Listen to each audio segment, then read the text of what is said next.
Hello everyone, स्वागत है आप सभी का आपके अपने learning platform it's your turn पर। मैं सुनिधि मिश्रा आपके लिए लेकर आई हूँ एक बहुत ही महत्वपूर्ण सूचना। यह सूचना संबंधित है हमारे सभी भावी शिक्षक साथियों से।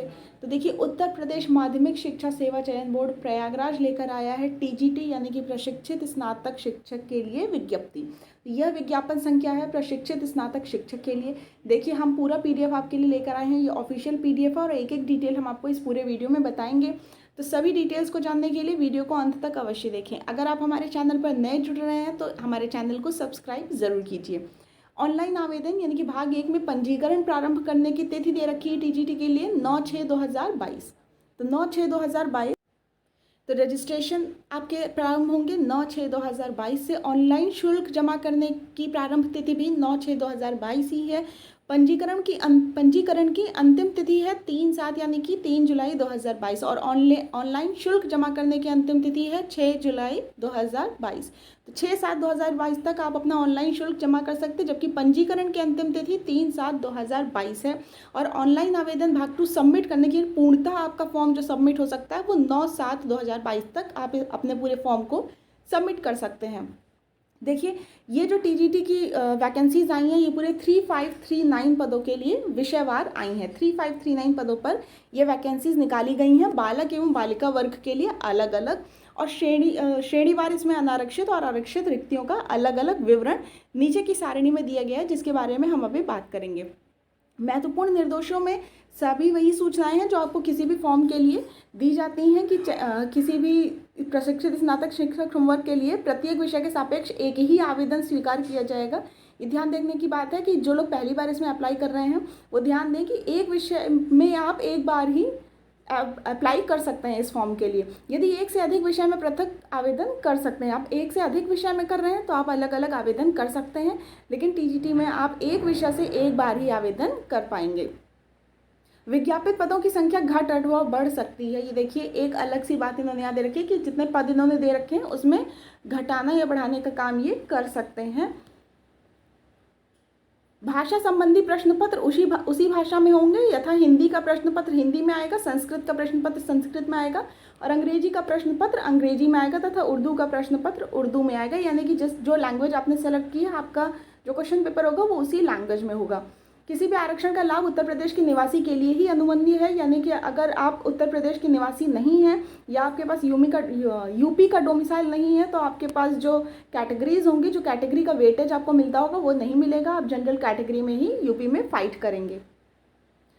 आगे देखते हैं, 9/7/2022 तक आपको पूर्णतः अपना जो एप्लीकेशन फॉर्म है वो पूरी तरह से सबमिट कर देना है। इसके बाद कोई भी एप्लीकेशन फॉर्म जो है स्वीकार नहीं किया जाएगा, ना ही इसका कोई शुल्क अगर आपने जमा किया है तो वो वापस किया जाएगा। अगर आपकी डेट निकल जाती है उसके बाद अगर आपका शुल्क जमा भी है लेकिन आपने अपने आवेदन को पूर्ण करके नहीं जमा किया है तो आपका आवेदन शुल्क वापस नहीं किया जाएगा। आवेदन की कोई भी वास्तविक प्रतिलिपि या फिर हार्ड कॉपी चयन बोर्ड को प्रेषित करने की आवश्यकता नहीं है। जैसे आप ऑनलाइन फॉर्म भरते हैं वैसे ऑनलाइन फॉर्म भर के उसकी एक हार्ड कॉपी अपने पास रखिए। सॉफ्ट कॉपी आप अपने पीडीएफ या फिर मोबाइल में सेव कर सकते हैं। ऑनलाइन आवेदन अंतिम रूप से सबमिट करने के पश्चात उसमें किसी भी प्रकार का संशोधन नहीं किया जा सकेगा, इसलिए हर एक सूचना को, हर एक डिटेल को बहुत ही सावधानी से भरें पूरे फॉर्म में। लिखित परीक्षा केंद्र परिसर में जो भी नॉर्मल डिटेल्स आती हैं वही सब दी हुई हैं कि आपको कैलकुलेटर, मोबाइल फ़ोन वगैरह अलाउड नहीं होंगे एग्ज़ाम में। और देखते हैं कि आपके लिए क्या क्या कैंडिडेट रजिस्ट्रेशन फर्स्ट फेज़ जो होगा उसमें आपको रजिस्ट्रेशन करवाना होगा। उस पर एक कैंडिडेट रजिस्ट्रेशन फॉर्म में आपको एक डिक्लेरेशन फॉर्म दिया जाएगा, वो भी आपको फिल करना होगा। उसके बाद सेकंड में आपको वैलिडेट एंड प्रीव्यू, सारे आपको डॉक्यूमेंट्स अपने वैलिडेट करने होंगे, उसको आप रिव्यू कर सकते हैं, सबमिट एप्लीकेशन करेंगे। उसके बाद रजिस्ट्रेशन की एक्नॉलेजमेंट रिसीट आपको मिलेगी, जिसे रजिस्ट्रेशन एक्नॉलेजमेंट स्लिप का नाम दिया गया है।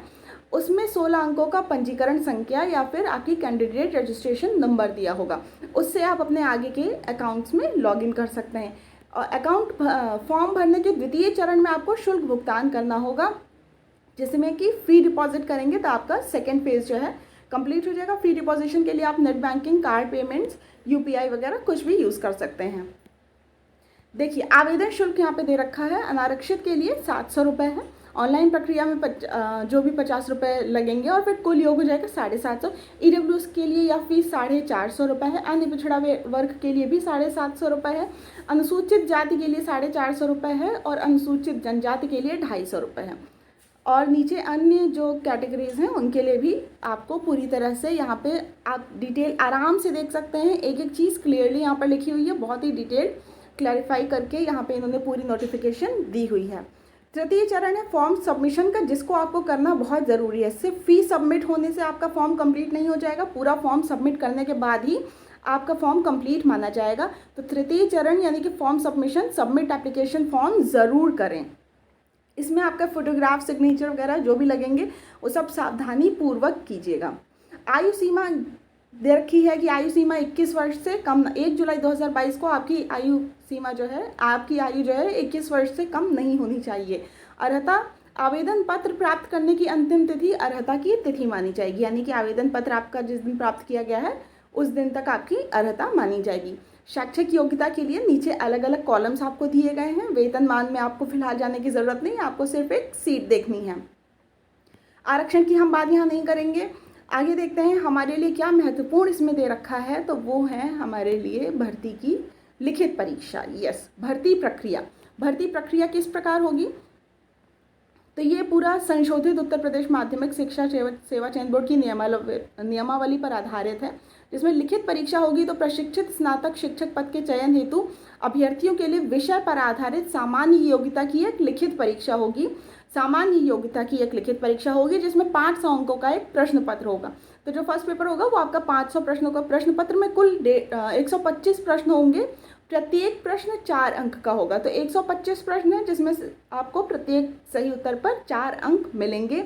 यह इसको हल करने की समयावधि 2 घंटे की दी जाएगी और सभी बहुविकल्पीय प्रकार के प्रश्न होंगे। बाकी सेम चीज़ है कि आपको ब्लैक बॉल पॉइंट पेन लेकर जाना है, और मुझे ऐसा भी कुछ खास इसमें अभी नहीं दिख रहा है। आगे देखते हैं कि इस पीडीएफ में और क्या दे रखा है। हाँ, एक बात और आपको बता दूं, जो नए अभ्यर्थी इससे जुड़ने जा रहे हैं उनके लिए कि बालक वर्ग और बालिका वर्ग में तो आपको 2 जगह से फॉर्म सबमिट करने का इसमें ऑप्शन मिल जाता है। आप बालक वर्ग में फिल करना चाहते हैं या बालिका वर्ग में अपने फॉर्म को फिल करना चाहते हैं। सारे जितने आपके वेटेज लगेंगे कैटेगरी के, जितना आपको रिजर्वेशन मिलेगा, आरक्षण मिलेगा, वो सब आपकी कैटेगरी के हिसाब से मिलेगा। देखिए, ये हमारी पोस्ट मतलब कि वैकेंसीज़ दे रखी हैं, किस सब्जेक्ट में कितनी वैकेंसीज़ हैं। तो बालक वर्ग के लिए ये वैकेंसीज़ दे रखी हैं इंग्लिश में, हिंदी में, गणित, सामाजिक विज्ञान, संस्कृत, शारीरिक शिक्षा, विज्ञान, गृह विज्ञान, कला, वाणिज्य, संगीत गायन, कृषि, जीव विज्ञान, उर्दू और संगीत वादन। इन सब के लिए अलग अलग वैकेंसीज़, जनरल कैटेगरी के लिए भी, ओबीसी, एससी, एसटी और टोटल भी आपको नंबर ऑफ पोस्ट अलग से दे रखी हैं। इसको मैं पढ़ के नहीं बता रही हूँ। आप चाहते हैं, अगर ये नोटिफिकेशन चाहते हैं तो आप हमारे चैनल के टेलीग्राम ग्रुप से जुड़ सकते हैं, वहाँ पे आपको ये पीडीएफ सेंड कर दी जाएगी। नहीं तो आप इनकी ऑफिशियल वेबसाइट से भी इसको डाउनलोड कर सकते हैं। साथ ही बालिका वर्ग के लिए भी इन्होंने अलग से वैकेंसीज, नंबर ऑफ पोस्ट दे रखी हैं सभी सब्जेक्ट्स के लिए, कैटेगरी वाइज भी और टोटल में भी। तो इसको आप बहुत अच्छे से स्टडी कर लेंगे। उसके बाद आती है कि 9 से 10 के लिए अध्यापक हेतु क्या अर्हता होनी चाहिए, कितनी प्रशिक्षण अर्हता होनी चाहिए और वरीयमान यदि अधिमानी अर्हता कितनी होनी चाहिए। तो हिंदी के लिए आपके पास ग्रेजुएशन होना चाहिए उसी सब्जेक्ट से, साथ ही बीएड होना चाहिए। अनिवार्य प्रशिक्षण अर्हता में भी बीएड या फिर उसके समकक्ष कोई अन्य डिग्री अवश्य होनी चाहिए। वरीयता आपको मिलेगी यदि आपने बीएड, एमएड, पीएचडी, किसी राष्ट्रीय स्तर की खेलकूद प्रतियोगिता में राज्य स्तर की टीम के माध्यम से भाग लेने का प्रमाण पत्र हो आपके पास। किसी भी सब्जेक्ट से अगर आपको ये फॉर्म भरना है तो आपको उस सब्जेक्ट में ग्रेजुएट और साथ ही उसके साथ में बीएड की डिग्री होनी चाहिए। ये आपकी अनिवार्य अर्हता है। अगर आपके पास अन्य कुछ क्वालिफिकेशंस हैं जो आपको इसमें और माहिर बनाती हैं इस लाइन में, टीचिंग की लाइन में, तो उसमें आपको वरीयता दी जाएगी। साफ साफ यहाँ पर लिखा हुआ है। किसी भी सब्जेक्ट को आप देख लेंगे, कृषि है तो आपको बीएससी कृषि से होना चाहिए, बीएड या फिर उसके अन्य समकक्ष कोई डिग्री होनी चाहिए।